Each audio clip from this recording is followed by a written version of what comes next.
I went with their high end. Same amount of BTUs, 5,200, and it's a little bit bigger. No assembly required.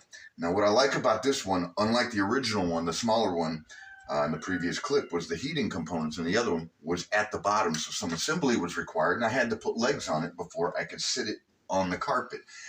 The heating components up here are near the top. No assembly required. You just take it right out of the box, plug it in. It comes with a remote. Now, I had one minor issue with how you only had a dimmer on the first one where you can go high or low, but it was always on. But with this one, you can actually shut it off. Now, it comes with a remote, no batteries, 2 AAA. So what I wanted to talk about with this one was you have low. It's a constant low, okay? It'll just stay on. Then you have high. It's a constant high. It'll stay on. But you have eco. Oh, no, hold on. I've got to put my glasses on, guys. Okay, now it's got a timer. I don't care about that. So the timer, eco, means that it's going to function at this point like the thermostat on a wall for a furnace. Okay, so you set, as you can see, I have,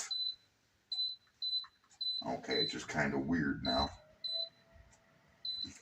It just, see, it's kind of weird. I don't know. This is after the first night. I'm going to tell you what I had an issue with here. Okay, heater. You got high, it's going to stay high. You got low, it's going to stay low. So while it's in one of these modes, you actually have to set it to 66. I'm going to go ahead and set it to 65. Then heater, go over to eco.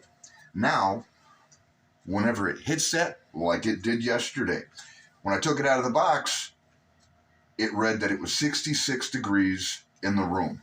Now, right here, this thermostat is accurate. Down here, it's a 64. It seems to read a few degrees higher than my actual thermostat. So yesterday, when it did hit 64, it kicked on, and it continued to heat until it got to 71 degrees, then shut off. The problem was, that was the last time it came on. Throughout the night, about 2 o'clock in the morning, I noticed it seemed chillier in here than it should have been. It was still fluctuating 70, 71 degrees. So I get some light going. It says 64 degrees here, right? Now in eco mode, I couldn't adjust the temperature, so I switched it over to one of its on modes. So I put it on low. It didn't turn on. Okay, so I just popped in a DVD. I just wanted to watch it, didn't want to tamper with anything, and it dropped to 70, then 69. Then it kicked on for about 2 degrees, but it shouldn't have kicked on. It should have went all the way down to 64 and then came back on. It doesn't seem to be functioning like it should. I mean, I like this, but see, I've seen the same exact display, the components in Lowe's on their models. But see, they install these units in entertainment centers. So imagine having a big, heavy 5-foot entertainment center that you have to assemble. And then you realize this thing doesn't run like it should. So now you got to disassemble all that and carry them because they're heavy and take them back up to Lowe's to get a refund. It's like technology that's being private labeled by both Lowe's and Tractor Supply. I'd like to think that there's a good infrared unit that I can use to help offset any heating bills, see if we can kind of, save a little bit of money. But so far, I'm not having a whole lot of luck. So, as you can see, I set it to 64, and for whatever reason, the blower came on for a minute. But the heating element didn't light up. So here we are, the next day. All right, this thing doesn't seem to be functioning any more accurately. I figure maybe break it in or whatever. Now, I had it set to 64 degrees, but this thermostat is starting to insist that it's constantly between 70 to 71 degrees, despite this one actually reading 64. I mean, now it's up to 68 because this thing kicked on when it was at about 69 degrees, ran for 90 minutes until it hit 72.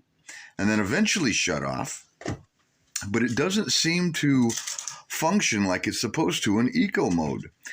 Now, I've tried to actually turn this thing just on, just low on, and it doesn't want to come on. So I don't know.